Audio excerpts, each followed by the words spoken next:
Bonsoir.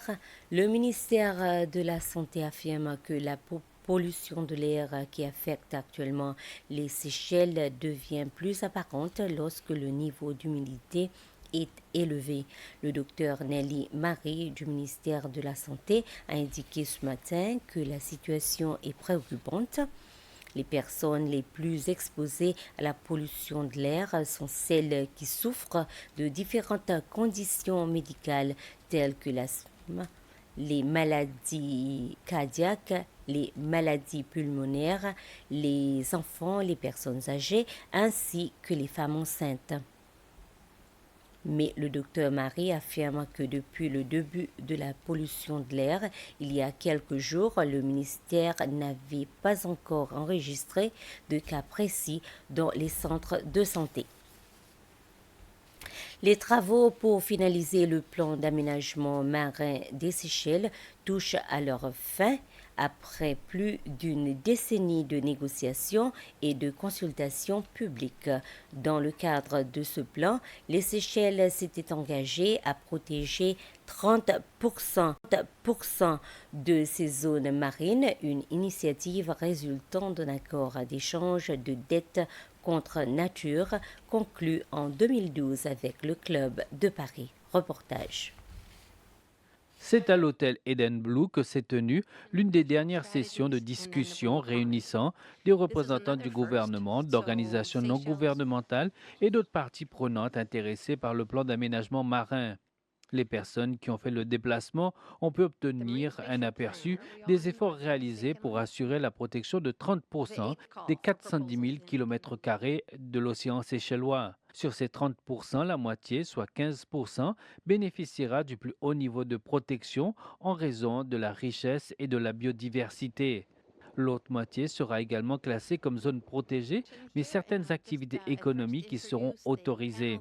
Le secrétaire principal à l'environnement, Denis Matatiken, a précisé que les classifications des zones marines déjà négociées ne seraient pas remises en question. Toutefois, ces sessions d'information offrent aux participants la possibilité d'apporter des suggestions ou de demander des clarifications. Interrogé sur l'archipel d'Aldabra, M. Matatiken a assuré que, malgré la construction d'un hôtel sur l'île d'Assomption, les eaux environnantes conserveraient le plus haut niveau de protection. En parallèle, les discussions vont se poursuivre jusqu'à la création d'une entité responsable de l'implémentation et du suivi de ce plan qui devrait entrer en vigueur cette année.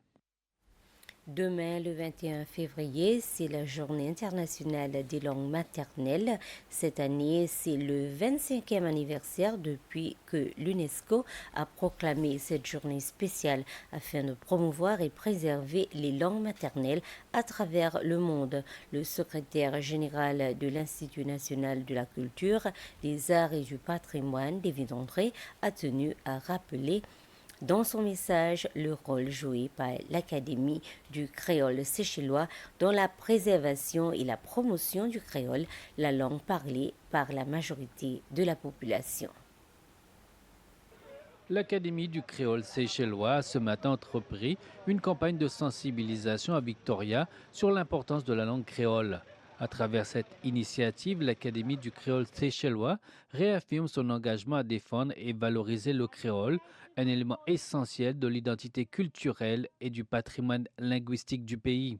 Le secrétaire général de l'Institut national de la culture, des arts et du patrimoine, David André, a rendu hommage au rôle joué par cette académie pour la promotion du créole.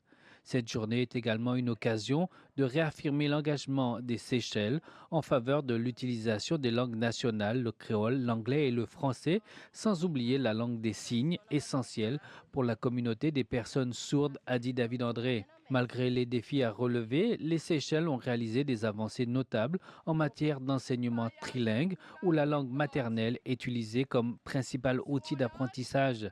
Cette approche permet aux enfants d'exprimer leurs idées plus aisément et d'améliorer leurs résultats scolaires. Toutefois, des efforts supplémentaires sont nécessaires pour renforcer la place du créole séchellois dans l'espace public et institutionnel. Préserver les langues maternelles, c'est aussi préserver la paix et le respect entre les peuples, a conclu David André.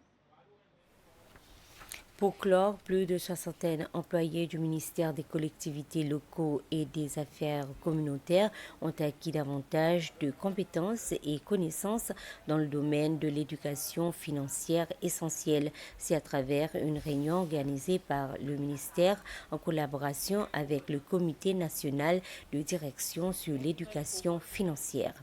L'atelier est animé par des experts de la Banque centrale. Ainsi s'achève ce flash d'information. Bonsoir.